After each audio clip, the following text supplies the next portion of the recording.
Thank you for joining the Aged Care Nursing Journey podcast. I'm Ando, registered nurse, regional general manager, and your host. With over 15 years working in Australian aged care, I've walked almost every role from carer to senior leader, and I've seen something powerful. The RISE system don't just tick boxes, they elevate the daily lives of our residents. Our mission through this podcast series is to share that knowledge from our experience to your success. In episode 9, we dive deep into Standard 1, the individual. We explored how person-centered care, dignity of risk, and trauma-aware practices shape our daily routines and build a trust that practically transforms care. Today, we zoom out. Standard 2, the organization, shifts our gaze from individual care tasks straight to the boardroom. This is where leadership, governance, and culture come together to define your entire facility's heart. Think of it this way. Standard 1 defines the quality of care each resident deserves. Standard 2 provides the leadership, resources, and safety protocols that make delivering that care possible. Every resident, every shift. Let's start with the basics. Standard 2 applies to all registered aged care providers across the sector, including residential care and support at home. Under this standard, the governing body carries the accountability. They must invest in psychological safety, champion diversity, and drive robust strategic planning. Because governance only works when boardroom priorities become floor-level actions. The organization is governed and managed in a way that ensures the safety and quality of care and services. This model outlines 4 core pillars of organizational excellence. Number 1, a psychologically safe workforce where staff can speak up. Number 2, diversity and inclusion, focusing on Indigenous persons and dementia. Number 3, continuous improvement driven by data. Number 4, emergency management is included, co-designed with residents and their representatives. Governance only works when these 4 boardroom priorities translate into the actual instructions and safety nets used on the floor every day. To prove conformance, your facility had to move beyond the binder. Assessors look for how policies are lived through daily actions, not just filed away on a shelf. The governing body must ensure clinical governance frameworks exist. For clinical and care teams, this means moving beyond simply tracking mandatory online training. Managers, supervisors need to verify staff competence through direct observation, like observing personal care workers safely operate a hoist in a resident's room. When a near miss occurs, psychological safety is truly put to the test. Instead of looking for someone to blame, a leadership team should use that moment to reflect, what part of the system failed here and how do we fix it? This same level of active engagement extends to lifestyle and diversional therapy teams.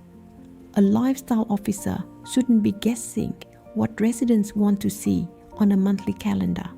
They need to actively co-design culturally safe and accessible programs, adapting activities to meet the diverse needs within the facility. Through these partnerships, staff and residents create a care environment that responds to resident choices and real-time needs rather than relying on static schedules. Let's look at the operational side, starting with catering and hospitality and their role in the facility's feedback ecosystem.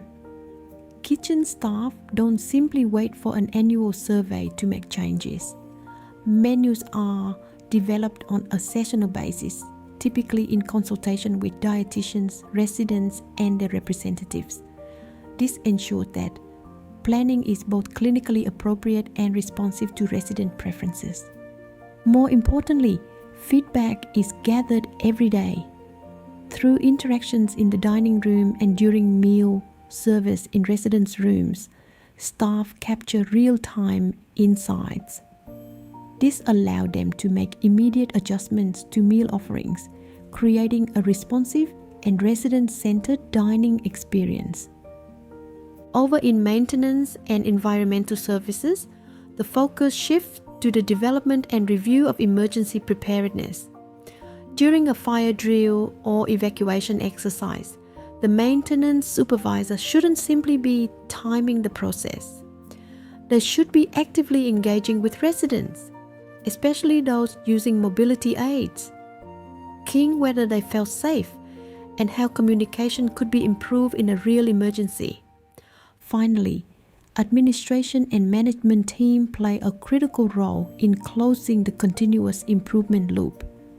This means communicating transparently, such as sharing memos that outline audit outcomes, incident trends, and key learning with both staff and families.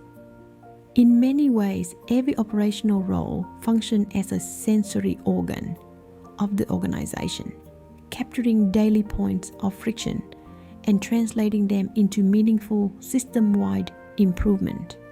Let's take a moment to reflect. If you're a clinical leader or facility manager listening today, I want to leave you with a few practical ways to stress test your own systems. First, ask yourself, how are you genuinely partnering with older people receiving care to strengthen the quality of your workforce systems? Second, what evidence can you point to right now that your frontline staff feel confident to speak up, contribute ideas, and improve care without fear of retribution? And I'm sure you'll agree, strong organizational systems don't just achieve compliance. They create an environment where staff feel supported, empowered, and confident to deliver the best possible care every single day. Right, this brings us to the end of this episode 10. I hope you found today's discussion valuable. Remember, we're here to support you, true to our slogan, from our experience to your success. Strong governance is the foundation of an aged care home where safety and quality are the norm, not the exception. Join us next time for episode 11, where we'll unpack Standard 3, care and services, and explore how thorough assessment and planning connect directly to person-centered outcomes. I'm Ando. Thank you for joining me and for supporting the podcast. I look forward to connecting with you again in the next episode. Take care and goodbye for now.